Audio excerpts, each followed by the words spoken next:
네, 그 다음은요, 조명기구의 간격 및 배치입니다. 여기서도 이제 식이 세 가지가 나오는데, 이 세 가지를 여러분들이 조금 정리, 암기를 해주셔야 됩니다.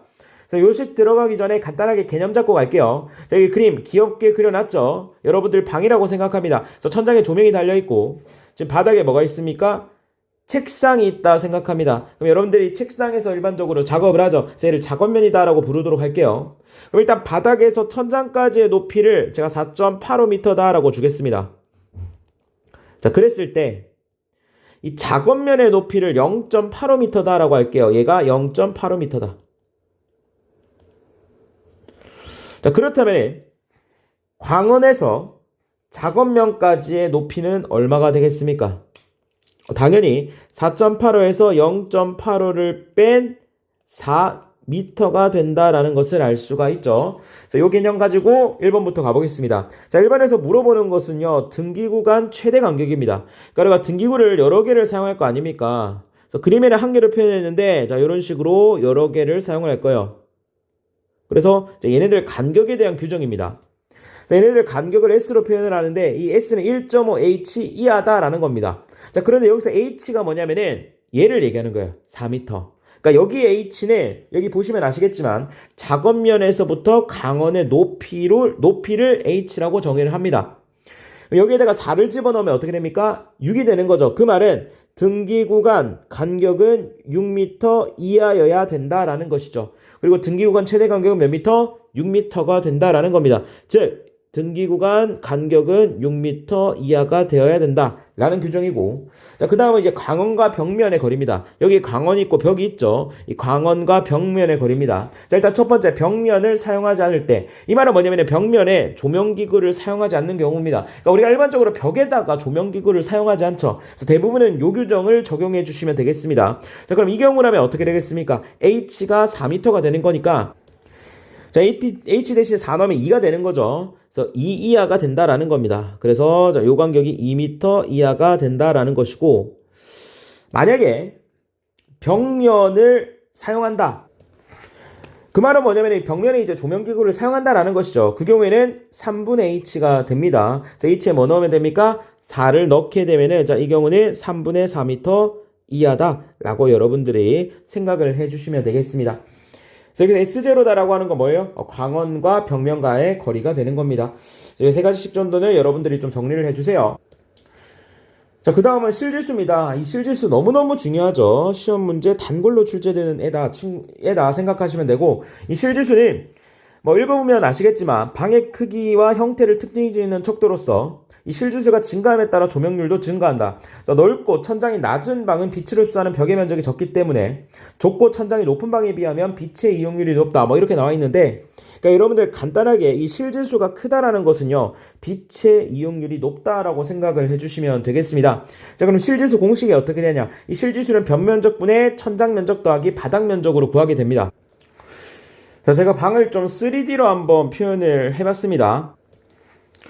자, 그래서 방의 바닥의 가로의 길이를 x, 세로를 y, 높이를 뭐 h다 이렇게 한번 잡아보도록 하겠습니다. 간단하게 한번 볼게요. 자, 우리가 일단 벽면적이다라고 하는 건 뭡니까? 자, 여기서 천장과 바닥을 제외한 면적이 이제 벽면적이 되는 것이죠. 자, 일단 요 면적은 어떻게 됩니까? 얘를 구해볼까요? hy가 되는 거, hx가 되겠죠. 요 면적은 hx가 됩니다. 그럼 얘도 뭐가 됩니까? 요 면적도 얘가 x고 얘가 h잖아요. 그럼 xh가 됩니다. 그럼 2xh 맞나요? 2xh. 자, 이렇게 적어 보도록 하겠습니다. 그럼 나머지 애들, 자, 이 친구 크기가 얼마가 됩니까? yh가 되죠. yh. 그 yh가 여기도 있죠. 두 개가 됩니다. 그래서 더하기 YH. 근데 HY만 이렇게 보도록 하겠습니다. 자, 그럼 얘네들을 정리를 하겠습니다. EH로 묶어볼게요. EH로 묶으면은 그냥 EH에 X 더하기 Y다. 이렇게 표현이 가능하다라는 겁니다. 맞죠? 자, 그 다음은 천장 면적과 바닥 면적을 더하라 라고 되어 있죠. 요 면적과 요 면적을 여러분들이 더해 주시면 되겠습니다. 그래서 요 면적은 어떻게 됩니까? 천장은 XY가 되겠죠. XY. 바닥도 XY가 됩니다. 그래서 두 개 더하면 뭐가 됩니까? EXY가 되겠죠. 그래서 여기에다가 2xy 해주셔가지고 자, 이 약분되면 어떻게 됩니까? hx 더하기 y분의 xy. 그러니까 실지수 공식이 된다라는 겁니다. 자, 이런 뭐 가정들은 사실 중요하지 않습니다. 그냥 공식만 여러분들이 외워주시면 되겠다. 그러니까 이 공식이 왜 나왔는지 요거는 그냥 여러분들 그냥 알려드린 거예요. 갑자기 이제 뜬금없으니까. 어쨌든 이 실지수는 요 공식을 여러분들이 외워주시면 됩니다. 요 공식 의미 간단하게 알아볼까요? 자, 일단 x, y. 방이 이제 밑바닥이라고 해야 되나요? 바닥이죠. 바닥은 일정하다라고 하겠습니다. 즉 x와 y 값은 일정할 때 이 h 값이 뭐 예를 들어서 줄어들었다라고 보도록 하겠습니다.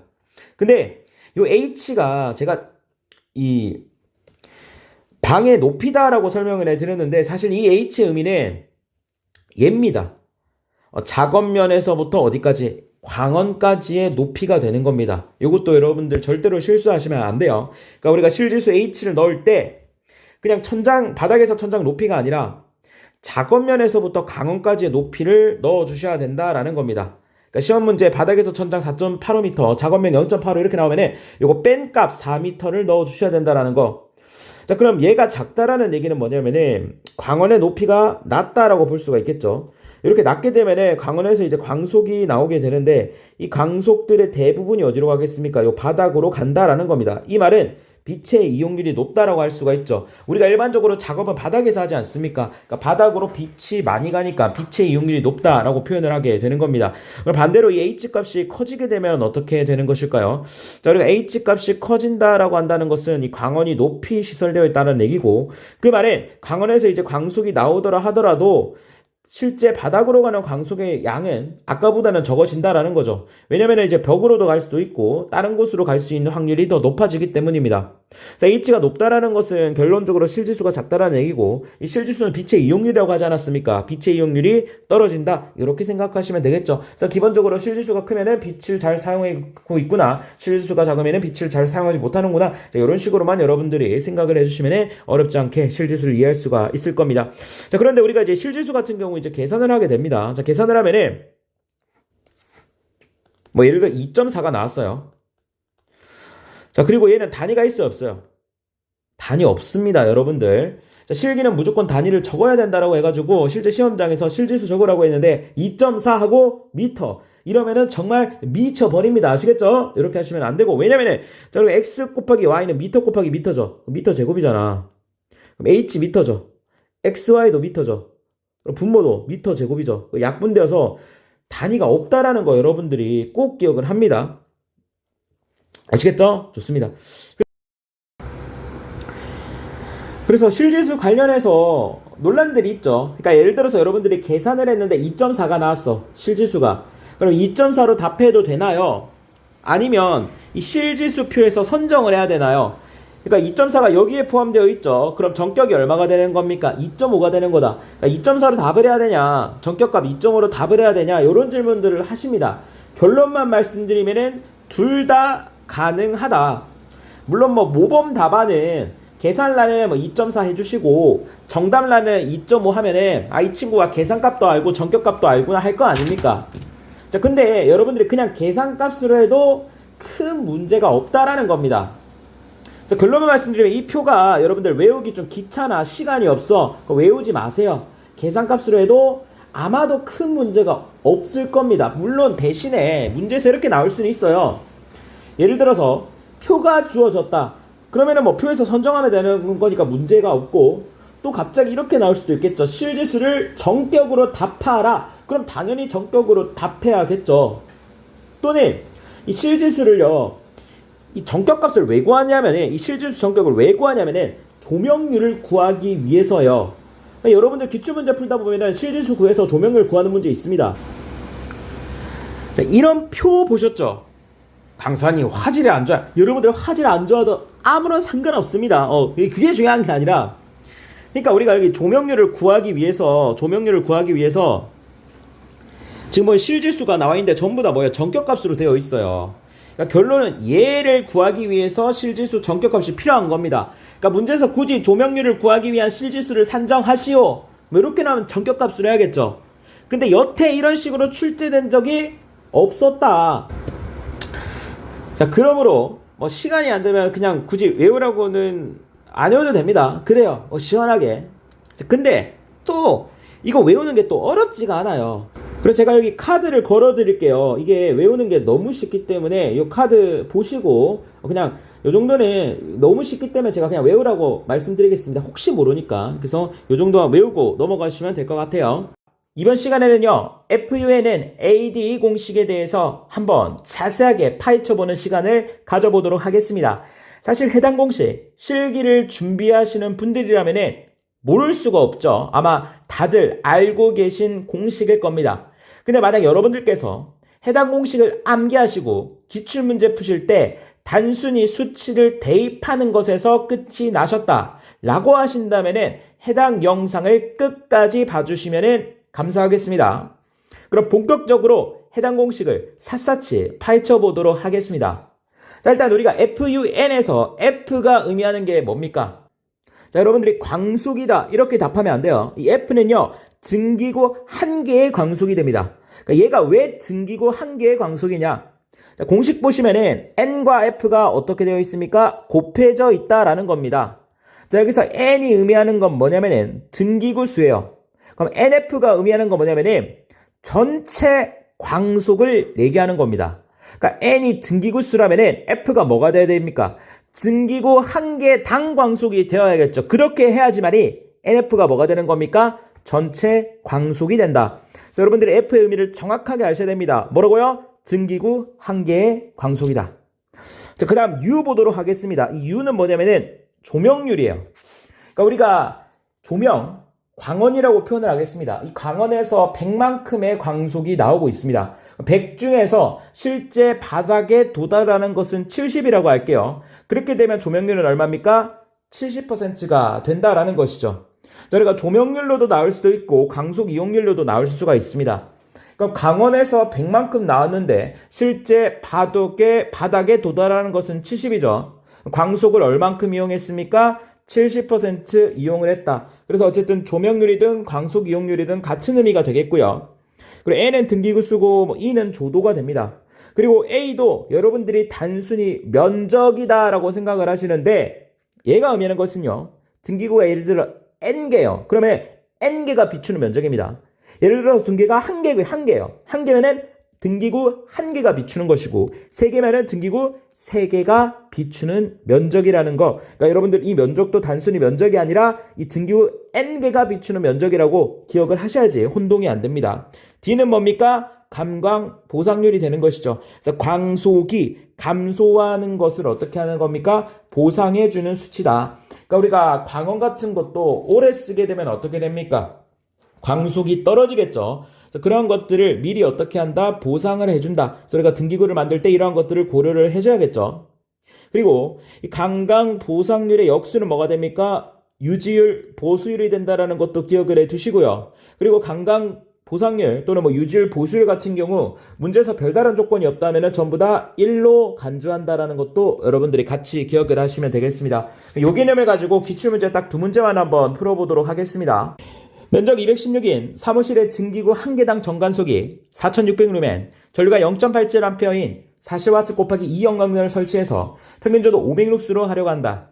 이 사무실의 분기회로 수는 최소 몇 회로를 해야 되는가? 조명률, 관광보상률이 주어져 있습니다. 그러니까 우리가 일단 분기회로 수를 구하기 위해서는 등기구 수를 구해야 됩니다. 맞죠? 등기구 수를 구하기 위해서 우리가 앞에서 배운 FUN은 ADE 공식을 활용을 해보도록 하겠습니다. 그럼 등기구 수를 구해야 되니까 N은 FU분의 ADE로 구할 수가 있겠네요. 그럼 A는 뭐가 됩니까? 면적이 되는 것이죠. 그래서 216이 되는 겁니다. 이 면적이 결론적으로 등기구 N개가 비추는 면적이 되는 거니까 216 넣어주시고요. 자, 관광보상률 얼마라고 주어져 있습니까? 1.3이라고 주어져 있네요. 자, 1.3 해주시고. 자, 조도는 얼마가 됩니까? 500이 되는 것이죠. 그래서 500. 그리고 U는 뭐가 됩니까? 조명률부터 넣을게요. 0.51.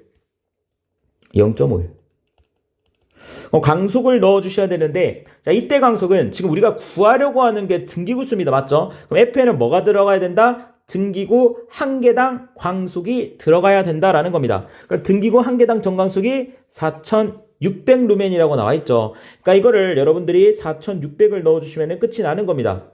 그럼 뒤에 이 말이 뭐냐면 40W 곱하기 2형광등을 설치했다라는 건 뭐냐면은 자 우리가 40W짜리 하나 40W짜리 하나 형광등 지금 두 개를 쓴 등기구라는 거죠, 이게. 등기구. 그러니까 이 등기구 안에는 40W짜리 형광등 두 개가 있다라는 겁니다. 그래서 이 등기구의 전체 강속이 이제 4,000루멘이다. 이렇게 이제 주어졌으니까 우리가 구하려는 거는 등기구 수니까 4,600을 그냥 넣어주시면 되는 거죠. 자, 그런데 어떤 문제는요, 형광등 한 개당 강속이 4,600이다. 이렇게 주어져요. 그럼 어떻게 해야 돼요? 형광등 한 개니까 요거 한 개당 광속이 4,600이라는 거잖아요. 그럼 얘도 4,600이죠. 그러면은 등기구의 전체 광속은 얼마가 됩니까? 4,600에 2가 되어야겠죠. 그래서 이렇게 주어지면은 4,600에 2를 어떻게 해야 된다? 여기에다가 대입을 해야 된다라는 겁니다. 아시겠죠? 여러분들 혼동하지 마시고 자, 여기에서는 4,600에 넣어주시면 되겠죠? 그래서 답이 뭐가 됩니까? 계산하시면 59.85인데 이 등기구는 무조건 어떻게 해야 돼요? 절상을 해줘야 되겠죠. 그래서 답이 60등이 됩니다. 분기회로 순위 여러분들이 한번 직접 풀어보세요. 그 다음 문제 보겠습니다. 어떤 도로의 폭이 20m인 곳의 양쪽에 15m 간격으로 등주가 대칭 배열되어 있다. 가로등 한 개의 정관속이 8,000루멘, 도루멘의 조명률이 45%인 경우 도로 위의 평균 조도를 구하라 라고 되어 있습니다. 얘 같은 경우도 FUNN ADE 공식을 여러분들이 사용을 해주시면 되고 구하라고 하는 것이 조도가 되는 거니까 이 조도다라고 하는 것은 FUN을 ADE로 나눈 것으로 해석을 할 수가 있겠죠. 그럼 해당 문제에서 가로등 한 개의 전관속이 8,000이다 라고 되어 있죠. 그래서 가로등 한 개니까 F에다가 뭘 넣어주시면 됩니까? 8,000루멘을 여러분들이 넣어주시면 되겠고 조명률은 0.45 넣어주시면 됩니다. 그리고 N 같은 경우는 지금 가로등 한 개의 정관속이 나와 있죠. 그리고 뭐 다 별다른 조건 없잖아요. 그렇기 때문에 일단 가로등 한 개의 평균 조도를 구한다라고 여러분들이 생각을 하시면 되겠습니다. 여기다가 1 넣어주시면 되겠죠. 자, 그리고 면적을 물어보고 있습니다. 그럼 이 면적이 의미하는 건 뭐라고 했습니까? 이 N이 몇 개입니까? 한 개잖아요, 한 개. 이 가로등 한 개가 비추는 면적을 여러분들이 넣어주셔야 된다라는 것이죠. 해당 문제 보시게 되면은 지금 도로 조명입니다. 맞죠? 양쪽에 15m 간격으로 대칭 배열되어 있다라는 거니까 이런 식으로 이제 배열이 되어 있다라는 것을 알 수가 있죠. 가로등이. 우리가 궁금한 것은 이 가로등 한 개가 비추는 면적을 얘기하는 거예요. 가로등 한 개가 비추는 면적. 여기서 얘가 비추는 면적이니까 당연히 이 부분이 되겠죠. 이 부분. 문제에서 폭이 얼마라고 되어 있습니까? 20m다라고 되어 있고 그리고 이 얘네들 간격 지금 보면은 15m 간격으로 등주가 배치되어 있다라는 것이죠. 그럼 여기 얘네들 사이 간격이 이제 15m라는 거죠. 15m. 그 말은 뭡니까? 얘가 15m라는 거는 여기도 15m라는 거죠. 15m가 된다라는 겁니다. 맞죠? 자, 그러면 이 넓이 어떻게 구합니까? 이 넓이 15에다가 20 곱하면은 요 넓이가 나오니까 15에다가 20 하면 요 넓이가 나오잖아요. 거기에다 뭘 해준 거야? 2분의 1을 해주면 되는 거 아니에요? 그쵸? 그럼 여기에다 뭘 넣어주시면 된다? 15 곱하기 20에 나누기 2를 넣어주시면 되는 거죠. 얘가 얘잖아요. 그러니까 등기구 한 개가 비추는 면적이 들어갔다라는 걸 알 수가 있습니다. 그럼 D는 뭐가 됩니까? 감광보상률이니까 별다른 조건 없네요. 얘도 1로 해주시면 되네요. 이렇게 계산을 하시면은 24 룩스가 나오게 되는 겁니다. 그러니까 우리가 이 도로 조명에서는요, 항상 등기구 한 개를 기준으로 얘기를 합니다. 그래서 여기에 1이 들어가는 것이고, 면적은 뭐가 된다? 등기구 한 개가 비추는 면적이 된다. 이 부분만 여러분들이 주의를 하시면 될 것 같습니다. 그래서 그냥 넘어가기 전에 한 가지만 정리를 할게요. 우리가 조금 전에 그 A 있잖아요. 등기구 한 개가 비추는 면적. 이거 여러 가지 이제 케이스가 나오는데 사실 뭐 그림 그려보면은 여러분들 다 끝이 납니다. 조금 전에 이제 대칭 배열이었죠. 대칭 배열이었으니까 요 면적을 구하기 위해서 어떻게 했습니까? 요 폭이 B고 이렇게 나눴잖아요. 맞죠? 그래서 요 폭이 b고 요 간격이 s니까 요 사이 간격이 s라는 거죠. 그러면 폭에다가 2분의 1에서 s 곱하면은 얘가 되는 겁니다. 요 면적은 2분의 1의 bs가 되는 거예요. 맞죠? 예를 들어서 지그재그 배열이다 라고 합니다. 그래서 지그재그 이렇게 좀 지그재그라고 하더라도 뭐 이 경우도 어떻습니까? 똑같아요. 얘네가 이렇게 담당하는 요 면적 자체는 우리가 대칭 배열과 똑같죠. 그럼 이 경우도 2분의 1 bs가 된다라는 것이고 외우지 말라라는 겁니다. 그럼 우리가 이제 도로 편측 한쪽으로만 되어 있죠. 한쪽으로만 되어 있으면은 담당 구역이 이제 이렇게 되는 거예요. 맞아요? 얘도 얘가 이렇게 되는 거죠. 이렇게 되는 겁니다. 그럼 가로등 이제 한 개가 담당하는 구역의 면적을 구해야 되니까 요 면적 그냥 구하면 되겠죠. 요 면적 어떻게 하면 되겠습니까? 그냥 폭이 얼마입니까? 요 폭이 b고 요 간격이 s니까 bs가 되는 거죠. 그리고 그러니까 얘는 이제 bs가 되는 거고 도로 중앙 배열도 중앙으로 배열되어 있잖아요. 가로등 한 개가 담당하는 구역이 얘가 될 거 아니야. 똑같죠? bs가 된다. bs. 그래서 이거 외우지 마시고 그림 그려서 정리해 주시면 되겠습니다.